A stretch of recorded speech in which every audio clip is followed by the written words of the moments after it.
عسلامة ومرحبا، أهلا وسهلا بالجميع. مرحبا بكم متابعينا.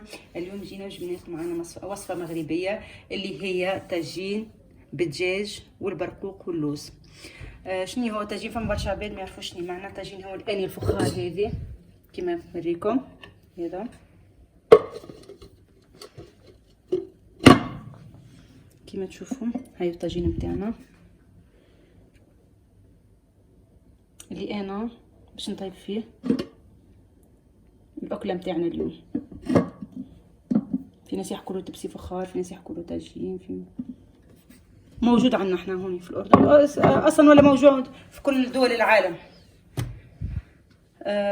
ان شاء الله يا ربي اكلتنا اليوم تنال اعجابكم، وراي بسيطه برشا وسهله. تبعونا شوي شوي ان شاء الله تنجح معاك الوصفه، وحاجه بنينه ومذاق وتغيير على الوصفات الشرقيه والخليجيه والمغارب، وهي اجمالا اكله مغربيه يعني. انا شنو نستحق اليوم اكلتنا؟ كما حكيت لكم بالدجاج. انا المره هذه باش نعملوا هذا دجاج، قطع دجاج. تحب تخليها منفخات كبار يعني حجم كبير، يعني تاخذ دجاجه على 4 في 8 قطع حسب. بس بما انه انا الطاجن تاعتي صغير حجمه، فما زبطش معي اني اخليها قطع كبيره كتير، فقسمت الدجاجه تاعتي على 8 قطع. شنو نستحقوا هون؟ كزبره وبقدونس، بس انا هذول كانوا بالفريزر وطلعتهم. كذلك حبتين بصل كبار وقصيتهم ناعم زي ما بتشوفوا. حبتين بصل كبير، حجم كبير، قطعتهم ناعم. تمام. نيجوا هسه احنا بدنا نفوح الدجاج تاعنا. شو متطلبات البهارات اللي بنعتازها للدجاج؟ زي ما بتشوفوا: ملح، ثومه، فلفل اسود. كذلك هون كذلك استحقينا شويه قرفه مطحونه على راس الملعقه، زنجبيل انا عندي طازه برشته، بس اللي عندها كمان باودر في مجال بتحط. هون كذلك اخذنا العصفر اللي هو الكركم، وهون اخذنا الخرقوم، هذا مغربي، في ناس يسموه تحميره، وفينا يعني هاي تسميته خرقوم او تحميره. كذلك اللي عندها الشعر، هذا الزعفران الشعر، في مجال تحط. انا لانه مش موجود عندي ما حطيت، بس ان الله يعني عندك يجي زاكي كمان مع اكلتنا. هون عندي شويه ليمون عصير، يمكن تقريبا نص حبه ليمون زي ما بتشوفوا. هون زيت. كذلك اللي بده يحط ملعقه سمنه يحط، انا ما حطيت سمنه لانه ما عندي. كذلك هون شو نستحقه احنا؟ لوز، جلجلاني اللي هو سمسم، اكيد تعودت عليه كلمه الجلجلان بالتونسي اللي هي سمسم. وهون هاي البرقوق، شفتوه صبايا؟ هذا البرقوق متاعنا اللي هو احنا بالتونسي نحكوا له عوينه شايحه او ناشفه، بالمغربي اسمه برقوق. وانا اليوم كي مشيت نشتري فيه من عند العطار، شنو حكى لي؟ قال لي احكي لي اسمها قراصيه. وفي كمان في ناس يحكوا له الخوخ المجفف، في كمان ناس يحكوا انه خوخ مجفف. شفتوه؟ هيو توا باش نبداو في طريقه الاعداد. اول حاجه عندنا ضروري احنا نفوح الدجاج نتاعنا، نبهر الدجاج نتاعنا ونخليه تقريبا ساعه بالبهارات تاعته. تو نيجي للدجاج وبدنا نبهره زي ما حكيت لكم. هون بدي احط الفلفل الاسود، هون الثومه والملح. كذلك بدي احط زنجبيل، يعني انا برشت كتير. وهذا العصفر اللي هي ملعقه صغيره، وشويه الخرقوم.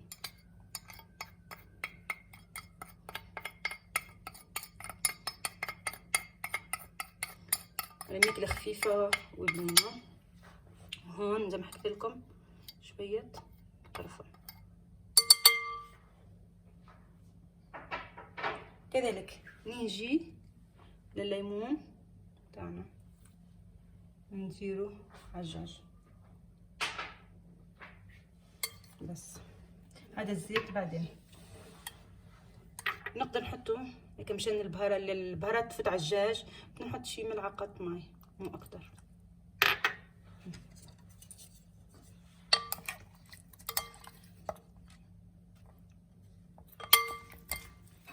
يلا كيما تشوفوا هيو احنا هون نفوقوا في الدجاج متاعنا.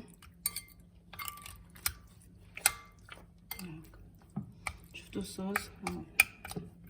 هذه ملعقة المي انا اللي اضفتها مع شوية الليمون. توا في الوقت الحالي احنا بدنا نرقد الدجاج متاعنا. فالبهارات ريحتهم زاكية بنينة، غير ما نحكي لكم انه حاجة بنينة وطريقة جديدة ان شاء الله يا رب تنال اعجاب الجميع. كيما نحكي لكم جربوها. واحنا على فكرة هون في الاردن في الفخار هذا بيبيعوا فيه، موجود عندنا. كان تحبوا في المولات الكبيرة او كذلك في هذول اللي يبيعوا الفخار بصفة عامة موجود. حتى في الكرون سيرفاس هذوما اللي يبيعوا الادوات المنزلية ترى موجود. كيما تشوفوا هذا الفحات متاعنا حضروا. دقيقة بس. هلا انا جبت الطاويق السلوفان وغطيته شويه بركه. حكيت لكم من ساعه لساعتين تقريبا، انا مش خليه تقريبا ساعه هكا ونرجع لكم. انا حبيت نحكي لكم راهو اللي عندها وقت، والا مثلا انا باش نطيبوا دوم على الغداء ونخدمه، الا مش فاضي ولا عندي صغيرات ولا عندي ما نعمل حاجه ننظف داري حاجه، نجم راهو من الليل كان تحبي باش تنقصي على روحك التعب، تنجم انت من الليل تحضر الدجاج نتاعك هذا تفوحه وتحطه في الثلاجه عادي، مش بالفريزر، في الثلاجه عادي، وصبح دوبه تركبها. يعني حاجه سهله باش انت يعني تختصري الوقت نتاعك. بس محل انه فاضي كذلك، او تركبيه من الصباح، يعني من الصباح تفوحيه وتحطيه على جنب وتكملي امورك كلها. لا هو قد ما بقى في اللفاح نتاعو وشرب من اللفاح نضمن لكم يجي بنين برشا برشا برشا. ونسيت البنات اللي انا ما حكيت لكمش نحطوا القزبر والمعدنوس نتاعنا. سوري انا لاني بعدهم جنبي نسيتهم.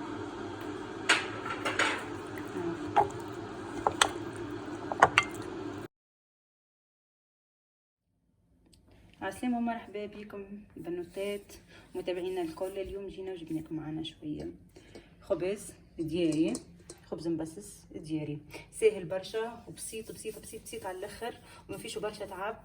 من با نتوقع انه 5 دقائق تكوني عجنيتهم حضريتهم خليتي يتخمر. في حاله انه ما عندكش عجانه راه تقدر تعجنه على ايدك، اما انا ساعات نحسه اسرع لي، يعني دقيقتين 3 نحطه بالعجانه بصراحه. اما في حاله انه ما عندك عجانه ما تحتاريش، فديريكتومون تنجم تعجن على ايدك من غير حد تقلق. ساهل ساهل ما في حد شيء. تو احنا شنو نسحق للخبز نتاعنا؟ انا حطيت هون يرطل فارينه 500 غرام فارينه طحين اللي هي الطحين. اوكي ايش باش ناخذ عليه كمان؟ خديت ملعقه كبيره سكر وملعقه خميره صغيره، يعني وسط اكثر من صغيره، عندي احجام انا صغيره وسط وكبيره. هوني كذلك شنو باش ناخذوا؟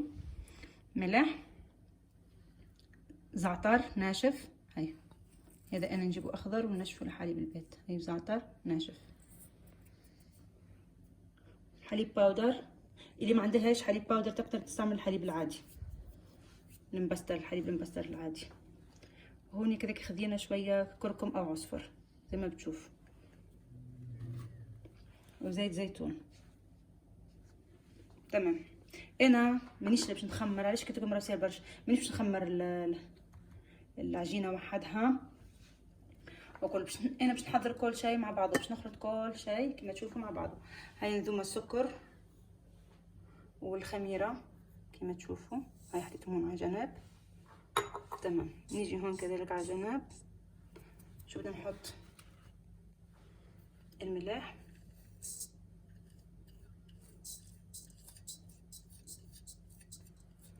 تمام. هون بقية المكونات تاعنا اللي هي الحليب والزعتر والعصفر الكركم.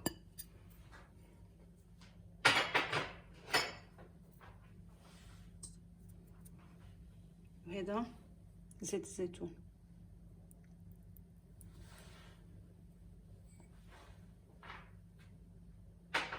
هذا العجينة راح تيجي رخوة شوي، مش قاسية كتير. هون في مي وسط، هي باردة برشا ولا هي سخونة وسط كما تشوف. انا باش نبدا نحط هوني شوية جهة الخميرة، والماء نزيدو انا شوي شوي شوي شوي. عارف تشوف البنات، انا لو المكونات الكل حطيتهم مع بعضهم، ما خمرتش الخميره لحال، طلعتها وبعدين حطيتها كله، حطيته تقريبا مع بعض. يلا وزدت عليه شويه مي جهه الخميره.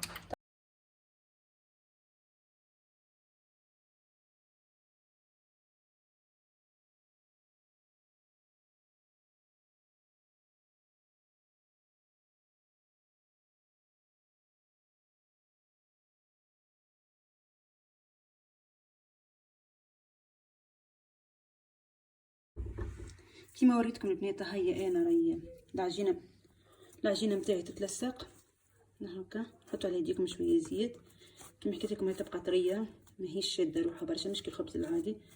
هكا هنا عندي شويه زيت هكا باش تلصق بيدي. لو احنا شنو باش نعمل، نجي نعملهم ديبول صغار نحطهم بالصينيه نتاعنا.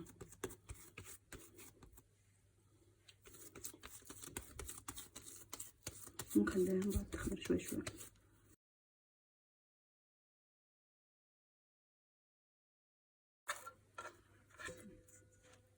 هي بعد بتويتها باش تخمر باش تلصق في بعضها.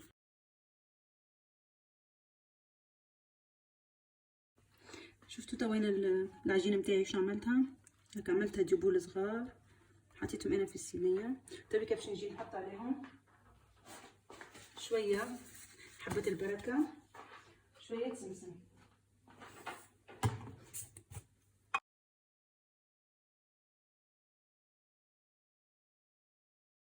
تويكا كيما شفتوا البنات هاكا فينالمون خبيزاتنا حضروا.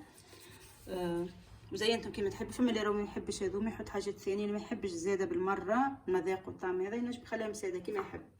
هذوما راهمش خبيزات، هذوما ديبول من بعد هما باش يوليو صينيه واحده تقريبا. انا نوريكم فينالمون النتيجه نتاع هذا اللي صار الكل. تويكا باش تمشيو معايا، باش نمشيو نكملوا الغدا نتاعنا اللي هو طاجين اللي كنا نعمل فيه طاجين الدجاج بالبرقوق. وريتكم انا من الاول كيفاش فوحت الدجاج نتاعي وحضرته. توا باش نمشيو لطريقه الطبخ نتاعو. يلا معايا. كيما شفتوا تويكا الدجاج نتاعنا هذا بعد ما حطيناه في الثلاجه، بعد ما بهرناه وحضرناه حطيناه في الثلاجه ارتاح له تقريبا ساعه زمان، من ساعه لساعتين حكيت لكم. انا ما صبرتش عليه برشا، من با ساعه.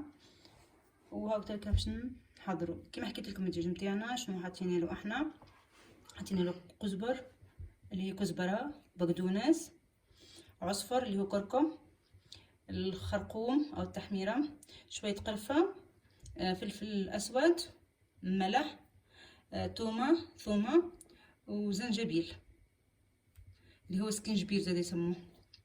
واللي عندها زعفران هذا الشعر تفيد تحط له شوي، انا ما عندي ما حطيت. هذوما انا باش حصلت باش واحد الدجاج نتاعنا كيما تشوف ريحته ما نحكي لكم مش حاجه بنينه برشا برشا برشا. انا تويكا حطيت الطاجن نتاعي على الغاز باش يدفى شوي ونحط الدجاج نتاعنا. توا جينا البنات لطريقه الاعداد الطبخه نتاعنا. انا هون حطيت هاي كيما تشوفوا تحت الطاجن نتاعي، تحت الطاجين نتاعي هذوما اللي نشوي عليهم. علاش خاطر انا الغاز نتاعي عالي برشا برغم اني موطي عليه، اما نارو عاليه برشا. هاكا حطيت هذه تحتها وغطيت على الاخير، ومن بعد حطيت الطاجن نتاعي كيما تشوفوا دوب يسخن شوي، وبعدين انا باش نحط عليه الدجاج نتاعنا كيما تشوفوا. تويكا باش نجي انا نهبط الدجاج نتاعي. بسم الله.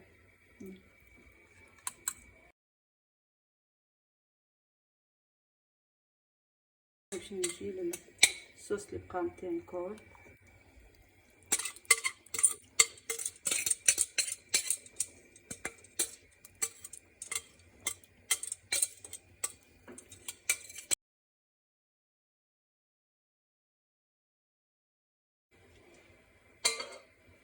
هو يتشوح شويه، تويكا يتشوح شويه الدجاج نتاعنا هيك، نصب عليه الزيت نتاعو والبصله اللي نستحقوها له اللي قصيتها كيما حكيت لكم. قصيت راسين بصله كبيره ناعمه وباش نحطهم عليه. بس نستناه شويه نشوحوا الدجاج شويه وبعدين نحطوا الزيت والبصله نتاعنا كيما تشوفوا.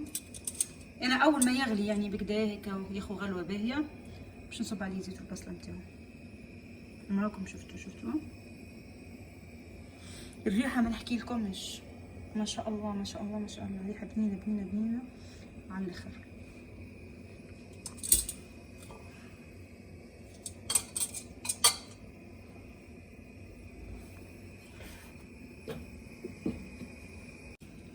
كيما تشوفوا تويكا هاكا بعد نقلى الدجاج نتاعنا. نجيو للبصله نتاعنا اللي حبتين بصل كبيره قصيتهم ناعمه،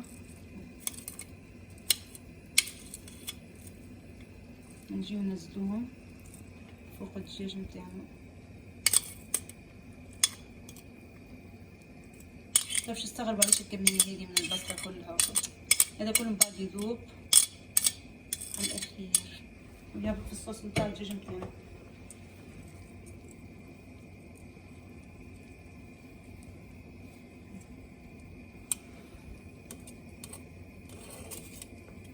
توا شنو انا مازال ناقصني البنات اللي هو الزيت نتاعنا. تويك انا باش نصب الزيت.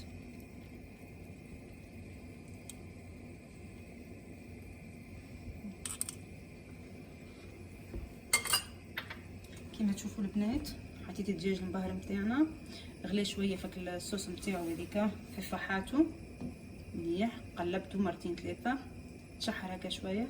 بعدين جيت للبصله نتاعي هذه المفرومه كالعاده حطيتها فوق الدجاج نتاعنا. في الاخير صبيت الزيت نتاعي. طيب انا ان الله راد باش نسكر عليه ونخليه على نار هاديه يطيب سله سله، وكل شويه كل ما يغلي انا نوريكم كل شويه المرحله اللي وصلنا لها ليزيتاب اللي وصلنا لهم شويه حتى لين يحضر الغدا نتاعنا ان الله راد. هسه يجينا تحضير البرقوق نتاعنا او العوينه الشايحه نتاعنا، وكما حكيت لكم بكري زاد اسمها قراصيه هون يسموها. غسلتهم بالماء سخون منيح، ماء سخنه غسلتهم. شويه قرفه عيدان، ملعقتين سكر بدي نحط عليها. هاي ملعقتين سكر.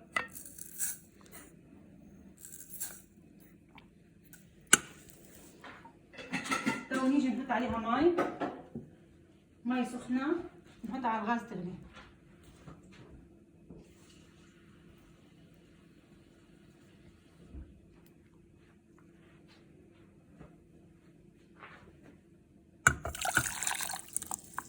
شفتوها؟ انا هسه بدي احط على الغاز هاي تغلي، او اول ما يغلي هيك شوي من نفس الصلصه تاعت الطاجن نتاعنا تاع الطاجين باش ناخذ منها ملعقه او ملعقتين نزيدهم عليهم فوق. شفتوا البنات هكا ذاب السكر اللي حطيته، الماء والقراصيه او البرقوق او العوينه الناشفه او هون يسموها، عنده كثير اسماء والله، يمكن عناب يمكن خوخ هيك زي يسموه ناشف، عنده كثير اسماء هو. بس انا اللي اشتريت منه تبع البهارات اللي اشتريت منه هذه الفواكه الجافه هاي حكى لي اسمها قراصيه على الاسم اللي عندنا هون. سكر ذاب مع الماء نخليها تغلي، نوطي عليها شوي لحد ما تستوي. وما غليت كما حكيت لكم البنات انا بدي اضيف عليها ملعقه او ملعقتين من نفس صوص المرق اللي قاعد يستوي فيه الدجاج. هسه بس يغلي الدجاج مزبوط بضيف ملعقه او ملعقتين، وكل شوي كل خطوه انا نرجع لكم فيها. توا انا باش نفوح البرقوق نتاعي، ضفت له ملعقه صغيره ميه زهر كيما تشوفوا البنات هو خفيف يطيبها.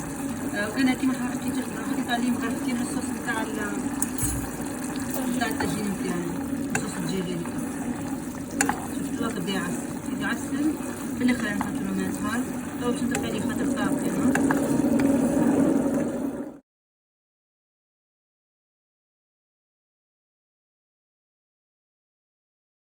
وهنا كما تشوفوا البنات انا حطيت ملعقه هزيت بها الغطا بتاعت الطاجين شويه. علاش؟ خاطر انا كيما ريتو حطيت برشا البصل، من بعد البصل كي سايب الماء نتاعو حسيته تملي برشا الطاجين نتاعي، حبيت نفسه شويه. بس هذا اللي انا علاش حطيتها لنا. وهون كما تشوفوا بدا البصل متاعنا ياخد غلوه ويذبل. انا تويكا شويه باش نغطيه ونخليه لين يستوي الطاجين متاعنا ويحضر، ونوريكم بقيه التفاصيل ان شاء الله. هكا غطيته حضر هكا. اول ما يغلي مليح كما تشوفوني ما شاء الله البنات الخبز متاعنا خمر مليح هاكا. شفتوا القوام وصلنا له ما شاء الله. تويكا انا حطيت الفرن على 200 درجه تقريبا وسخن الفرن متاعنا، وكما تشوفوا انا تويكا دخلتهم للفرن. كما تشوفون البنات انا لما حطيتها بالفرن يعني ولعت عليها من تحت بس يستوي بحمر من فوق. كما تشوفوا هون البنات الطاجين نتاعنا حضر. جيت انا البرقوق اللي طاب هذاك حاضر، لفيته شويه هكا غلفته بالسمسم وزينت بيه الطاجين نتاعنا.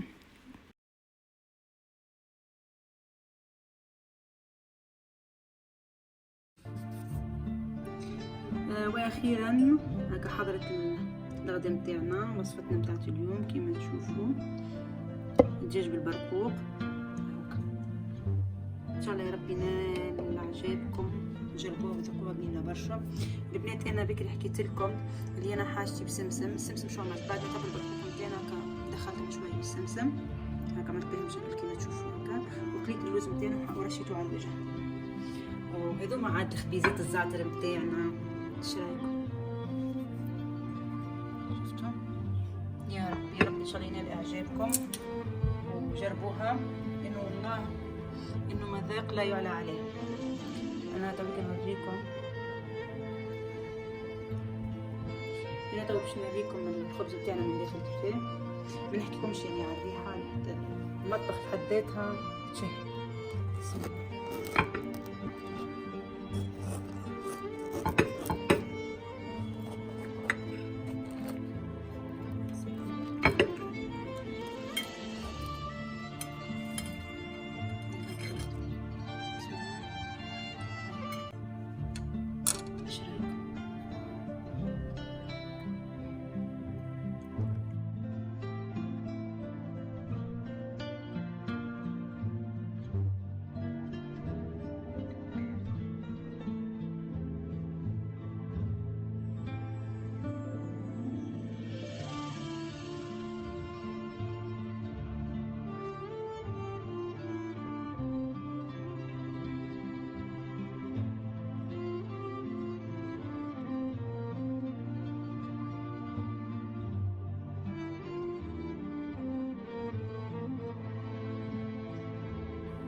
شفتوها.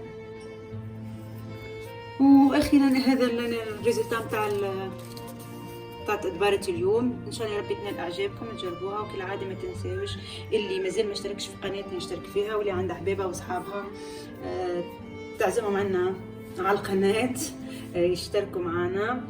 وكل عاده ما تنساوش تدخلوا على الباج تاع الفيسبوك وتعملوا طلع على الانستغرام.